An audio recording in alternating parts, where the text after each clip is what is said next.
Escuchamos es una de las canciones que integra el sexto álbum solista de Richard Coleman, El incorrecto uso de la metáfora. Él actuará este fin de semana en contexto del Festival Mar del Pop en la ciudad feliz. El lugar elegido es Brewhouse de la Diagonal Garibaldi al 4800 en la ciudad costera. Y podés asegurarte tu lugar si tenés la posibilidad de vivir esa experiencia completa a través de cultutickets.com. Richard estará en el escenario del Festival Mar del Pop en el día sábado, la segunda jornada del ciclo que comienza el viernes y culmina el domingo. Y además está en contacto telefónico con nosotros, con nosotras, para conocer sobre su trabajo en este nuevo álbum y además cómo prepara su set en contexto del Festival Mar del Pop. Richard, buenas tardes, ¿cómo estás? Hola, Emanuel, ¿cómo estás? Mucho gusto, che. Todo bien. ¿Vos cómo te encontramos en este atardecer un poco caluroso, agobiante, pero con lluvia también? Sí, bueno, bien, tranquilo. Acabo de guardar todas las cosas. Me voy al último ensayo dentro de un ratito, preparando la banda para el show del sábado ahí en Mar del Pop. Así que muy entusiasmado con la propuesta, con la invitación y bueno, ya con ganas de estar allá y disfrutar. Bueno, aprovecho que conversamos en la previa del último ensayo para preguntarte cómo es justamente la dinámica en ese contexto. ¿Es solo ajustar detalles o hay aparecen modificaciones importantes siendo el último encuentro? No, sí, digamos, los ajustes ya se han hecho. Lo que hacemos, el último ensayo es dependiendo de las circunstancias.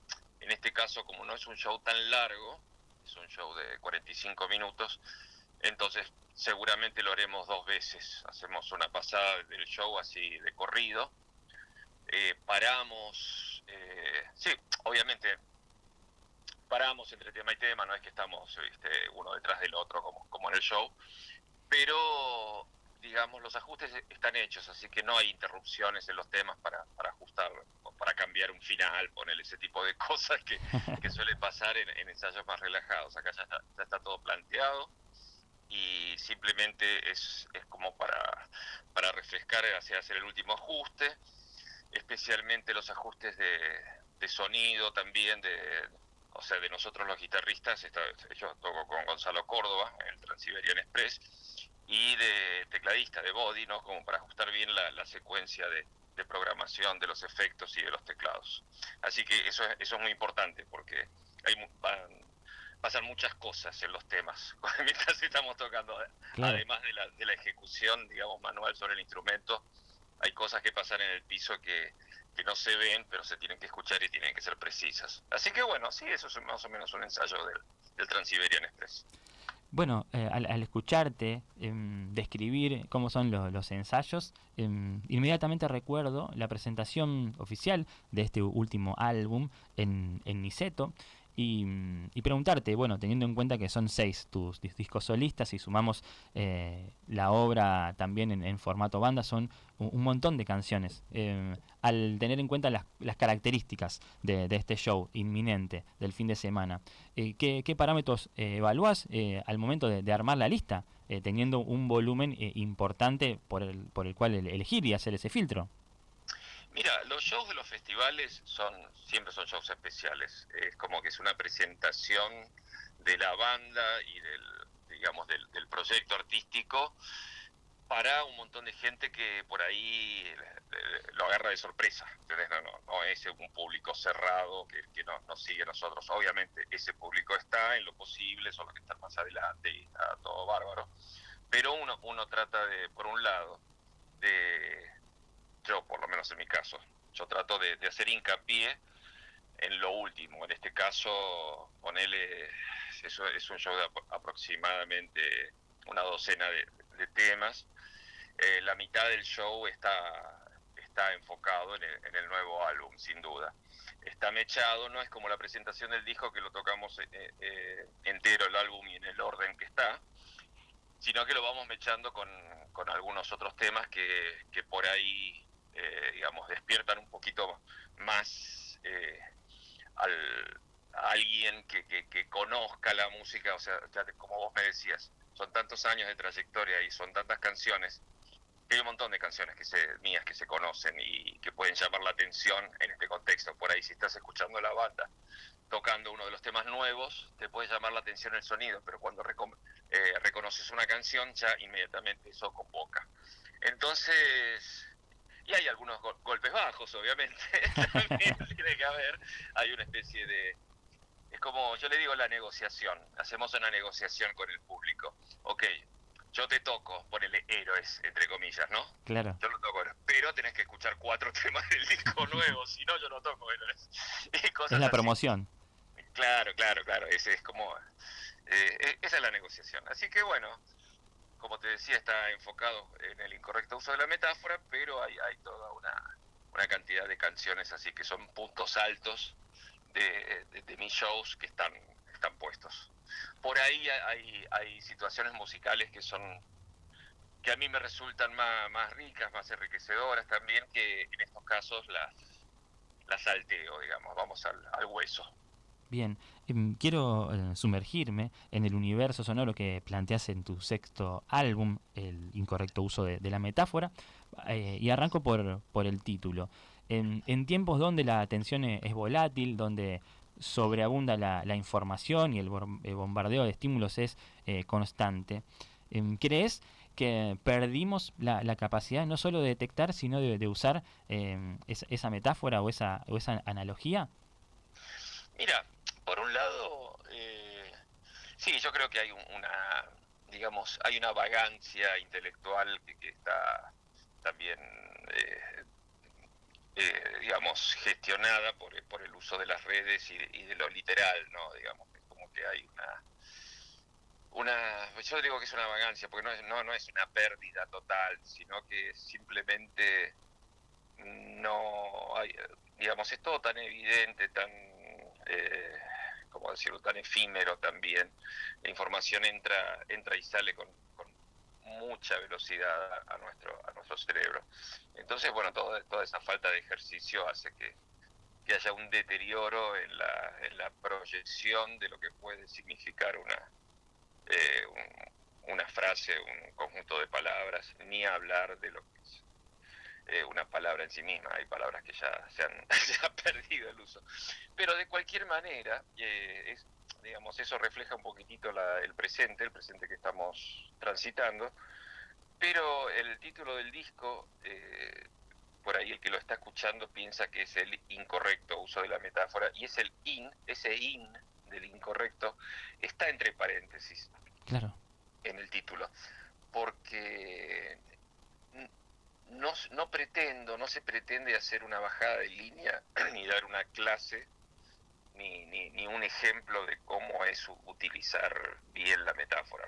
No pasa por ahí, sino simplemente es un título que abarca, digamos, todas estas contradicciones de la comunicación que estamos viviendo. Es un poco por ahí.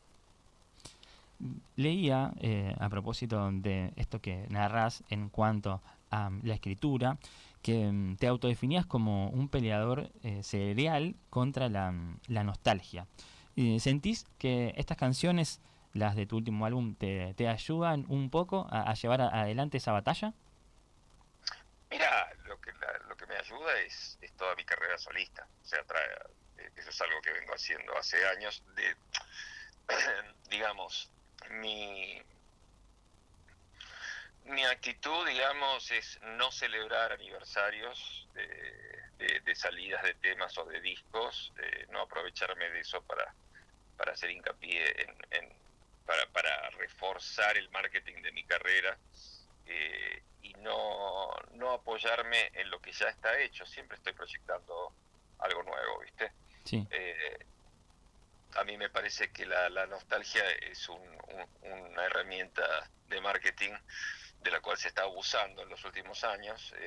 Es como que tiene que ver todo con la comunicación electrónica de hoy en día, básicamente, que es más fácil pensar que en vez de pensar y encontrar una realidad satisfactoria del presente, cosa que convengamos que es bastante difícil, pero bueno, es una cuestión de esfuerzo y de enfocarse en lo positivo. Pero digamos, la nostalgia está utilizada como un elemento fantástico de un pasado que fue maravilloso, ¿viste? Te venden eso, entonces, te acordás y todo, qué lindo. Y entonces en la celebración qué sé yo, de los 20, 30 años de un disco, de los 30 años que pasaron desde que vos, desde que existió ese pasado que se te presenta como mejor y más sencillo y más que está tan idealizado, es simplemente una herramienta de ventas hoy en día. Entonces yo me escapo de eso. Lo que hago, lo que siempre trato de hacer es trabajar con la actualidad, y en este punto, en este disco, lo que he tratado de desarrollar es un sonido que está, digamos, coqueteando en el borde de la nostalgia, digamos, un sonido, ponele, que de primera escucha te puede llevar tiene un aroma de los 80, sin duda. Sí. Para la gente de mi generación, digamos, que vivimos los 80, eh, puede, puede ser una situación reconfortantemente conocida, el audio, digamos, ese sonido, ese tipo de instrumentación, esos arreglos. Pero, y para los jóvenes que están visitando constantemente, digamos, el retro, digamos, también puede ser un llamado de atención.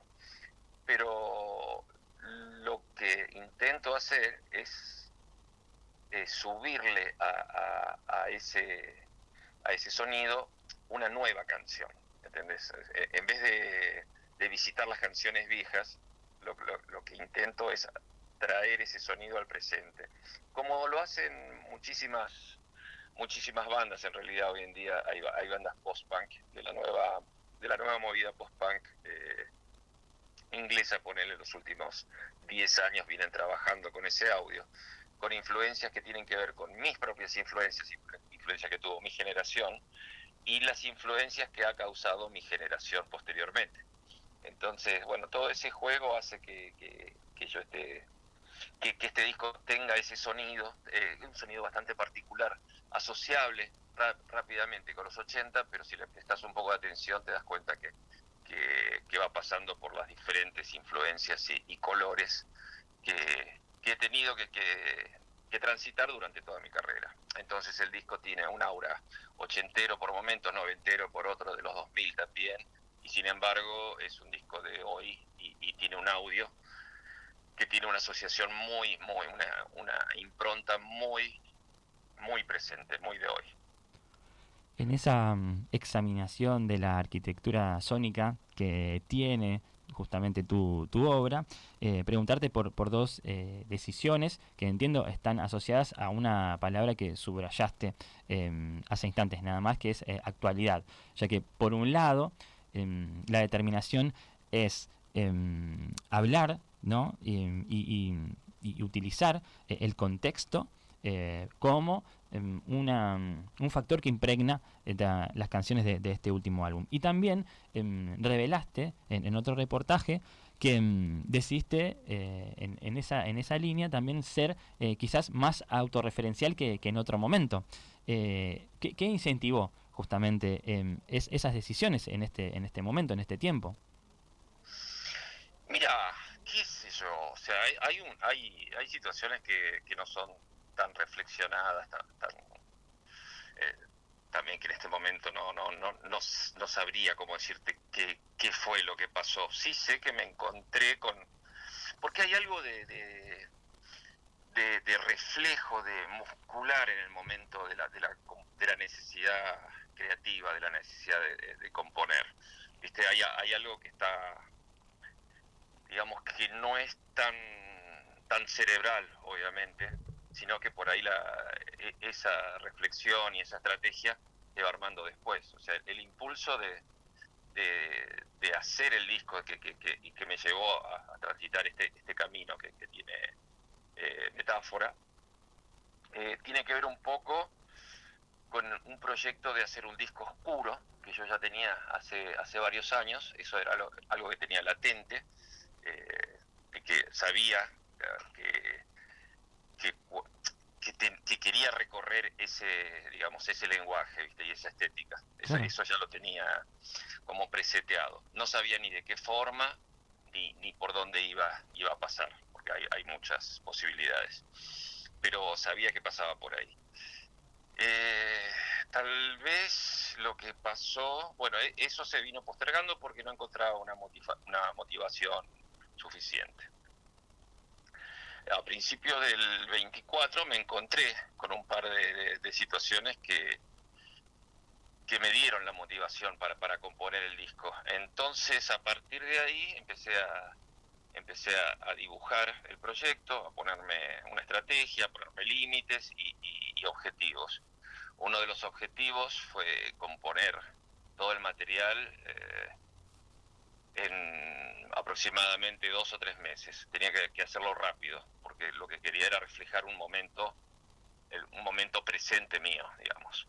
Entonces, la propuesta fue ponerle en 3 meses todo el material y componer 8 canciones, nada más. Que con 8 canciones yo iba a tener un álbum. ¿Por qué?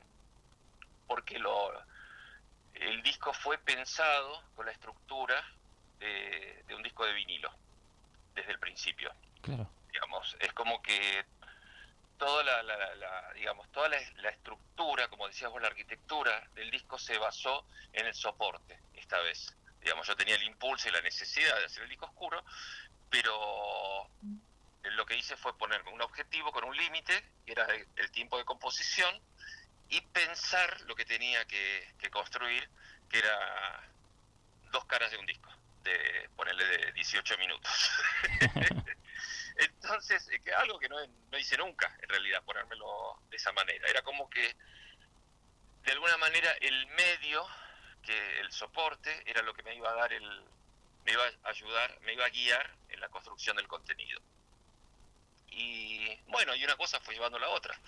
Después esas cosas que van pasando, el sonido, me encontré con un sonido de guitarra acá en el estudio de mi casa, con un sonido de guitarra que hacía mucho que no utilizaba, un sonido, como te decía, bien ochentero, al que yo venía evitando, digamos, es como un código genético que tengo que lo venía esquivando. Cuando me encontré con ese audio, inmediatamente empecé a encontrar los acordes, la armonía que se lleva bien con ese audio, y dije, bueno, ¿por qué no? Voy a meterme por este camino con este tipo de armonía, con este sonido, para armar la estructura de las canciones. Y así fue que empezó a formalizarse como te decía, ese aroma de sonido de los 80, a partir del audio de la guitarra y de la programación de las baterías electrónicas, digamos. Esas 2 cosas fueron formalmente las que me guiaron, y un par de audios de sintetizador. Yo con eso ya tenía una idea general de un audio que quería que prevaleciera. Obviamente, para saltear un poquitito todo y contar un poco de qué va lo que suena el disco en vivo. Claro. Una vez que el disco ya está trabajado, elaborado y producido, el otro viaje que sigue, que acompaña, que es el viaje que estoy teniendo ahora con la banda, es bajar la composición, el sonido del disco al vivo. Bien. ¿No? Porque no es lo mismo, son 2 caminos diferentes. Y honestamente, yo trato siempre de que sean, digamos, que la presentación, la interpretación que le da la banda al sonido del disco sea diferente. Yo no estoy tratando de igualar el audio y la producción del disco, no quiero reproducir eso en vivo, sino que lo que siempre pretendo hacer es la reinterpretación de eso. Y estoy súper contento con lo que estamos logrando con la banda. Bueno, ya en las presentaciones que hice el año pasado ya se fue como afianzando eso, y realmente el incorrecto uso de la metáfora le ha dado un nuevo aire a todo el repertorio que estoy manejando, no solamente al del disco, sino a las canciones que ya estaban integradas. O sea, todo suena distinto ahora. Y eso me encanta, lo que está pasando, tiene una energía. Las baterías electrónicas que están en el disco ahora son tocadas en vivo. Yo no uso pistas ni secuencias en vivo, no me gusta trabajar así, me gusta la atracción a sangre, ¿viste? Y entonces la reinterpretación de la banda en vivo, de las baterías, de los bajos, ponele que hay varios bajos de sintetizador en el disco. Bueno, en vivo es el bajista.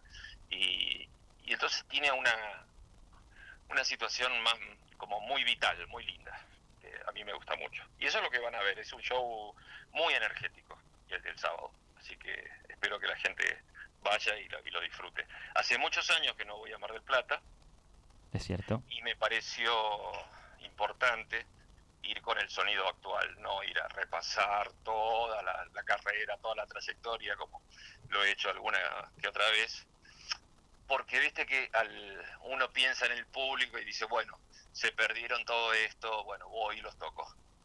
Y la última vez que estuve en Mar del Plata con la banda, hace varios años, hice un show que en un punto tenía ese criterio y en un punto fue demasiado largo para mí. Era como que no se terminaba nunca porque quería tocar un poco de todo y también pasar por temas de los 7 Delfines y de Fricción y de los, qué sé yo, los 3 discos que tenía hasta ese momento. Y esta vez es como que, como te decía hace un rato, voy al hueso, voy a presentar cómo suena la banda hoy, los temas nuevos y alguna cosita nomás como para satisfacer alguna necesidad así.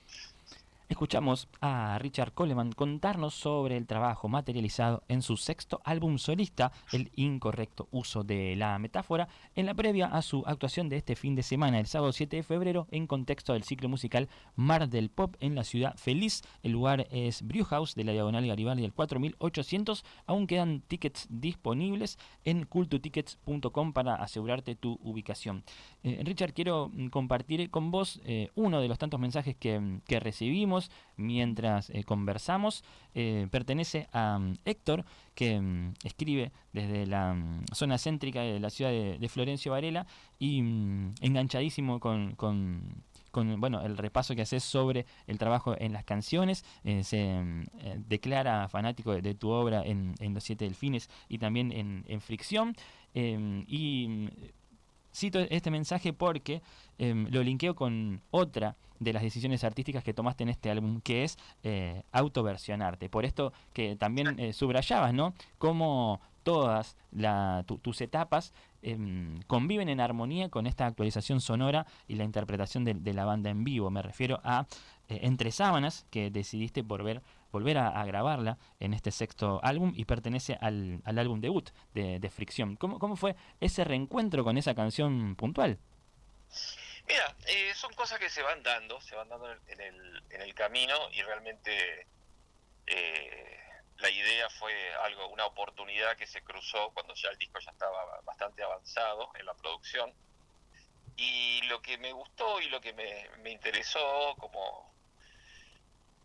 como rescatar un componente, entre comillas, de mi humor, en todo caso, que la gente que me sigue ya algo entiende y conoce de, de cómo es mi humor, porque de alguna manera, al hacer hincapié en, digamos, en mi lucha contra la nostalgia y al mismo tiempo tener la oportunidad de grabar de nuevo esta canción me pareció fantástico, porque mira, la versión original de Entre Sábanas cumple 40 años, para el que no le gustan los aniversarios. Y, y en realidad está grabado en el primer disco de Fricción, ¿viste? Y yo no quedé contento con esa versión de esa canción. Fue una canción que además no se había llegado a tocar mucho en vivo. Es una canción de laboratorio, en realidad, que está hecha en demo y el demo está pasado al estudio. Es una canción que se tocó poco en vivo, en realidad. La toqué un poco con Fricción en aquellos años, pero no tuvo mucha vida en el escenario. No se volvió a hacer una versión eléctrica con banda de esa canción hasta el 2020. 23, que ahí le ingresé de nuevo al repertorio. Le ingresé al repertorio del Trans-Siberian Express. Y eso fue porque yo ya estaba pensando en el camino oscuro que te venía contando hace un rato que quería transitar para la composición del próximo disco. Claro. Entonces me parecía que reversionar ese tema en aquel momento me iba a ayudar a tantear un poco qué sonoridad podía llegar a tener un proyecto así de dark, ponele, hoy en día. Y la verdad es que la canción creció muchísimo con la versión moderna, digamos. Se subió el tempo, la tocada es mucho mejor.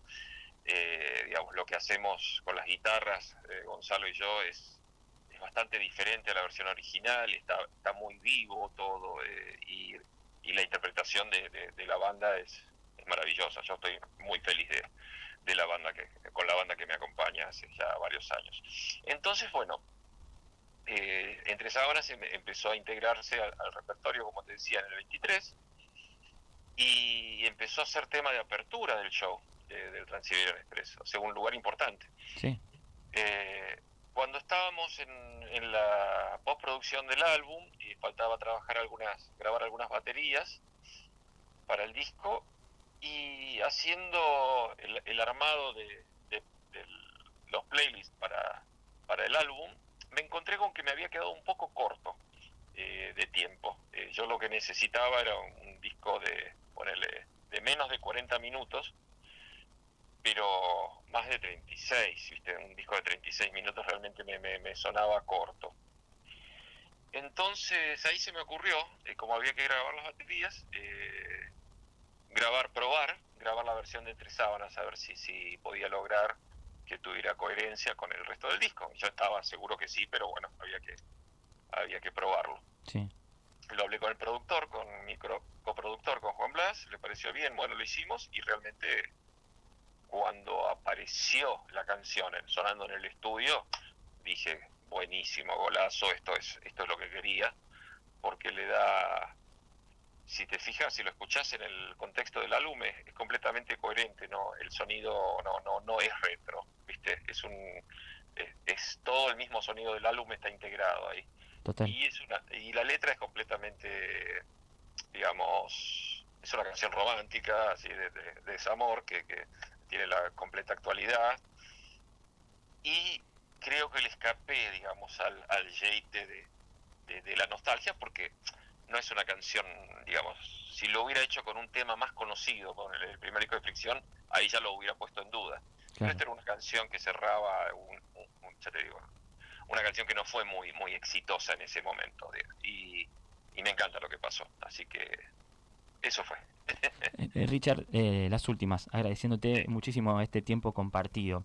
Describías la integración sonora que aparece no solo con la versión de Entre Sábanas, sino también con toda tu obra en el vivo. Y en un tramo de nuestra conversación subrayaste también el trabajo en las guitarras. ¿Sentís que ese instrumento puntual es el que logra esa alquimia, esa amalgama, al menos en este álbum, si tenemos en cuenta, ¿no?, su antecesor y la sonoridad de Fácil, en ese reencuentro, o retorno a lo primigenio que es el sonido de las 6 cuerdas en tu historia musical?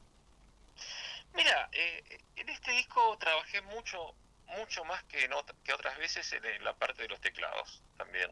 Digamos, es como que sí, obviamente el trabajo de las violas para mí a mí me resulta muy placentero, y es lo que más hago, y es lo que más sé, digamos, y es donde es lo que tengo más claro para experimentar también, y las posibles combinaciones, y además el trabajo que hacemos con Gonzalo, como te decía, es la tercera vez que lo nombro, es maravilloso. Tenemos somos un complemento muy bueno, que yo lo aprecio mucho y lo valoro muchísimo. Pero esta vez le di mucho hincapié a las texturas de teclados, digamos, la parte del disco la llevé adelante casi toda yo. Digamos, los tonos, los audios principales del sintetizador los generé yo acá en casa, lo toqué yo, y después Body, que es el tecladista en vivo, él hace su versión de mi trabajo, ¿no? Que lo enriquece muchísimo. Pero esta vez en este álbum es notable, hay varios temas que empiezan directamente con un leitmotiv de teclados,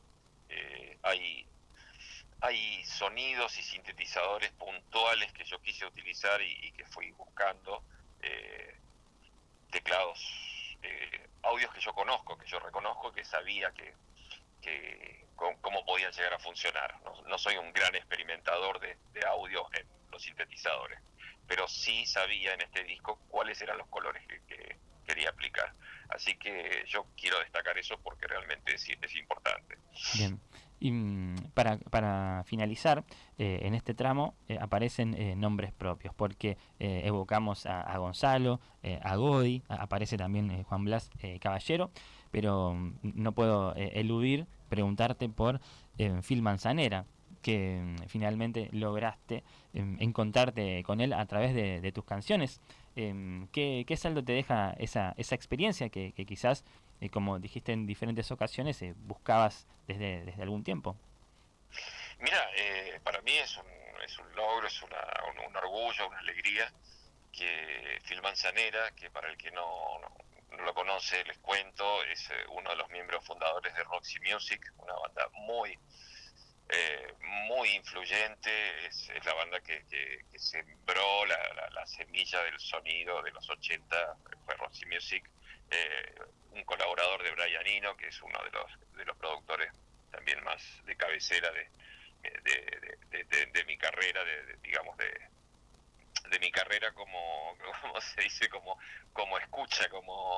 escuchador de discos, Sí. y realmente con toda mi admiración, o sea, un músico que yo escucho desde mis 16 años, desde mis 15 años, ponele, que es un montón, y realmente haberlo conocido hace unos años, que cuando vino acá a Argentina, y poder haber establecido primero un contacto y después una relación, hasta llegar al punto en que, que se copara en colaborar en mi proyecto, es maravilloso. Así que y no es, o sea, no es por tener la figurita, ¿no? Digamos, su colaboración musical, artística y sonora es fantástica. Le dio a los tres temas en los cuales participa, le dio algo que esas canciones no tenían y no hubieran tenido si no hubiera sido por él. Así que es bárbaro eso.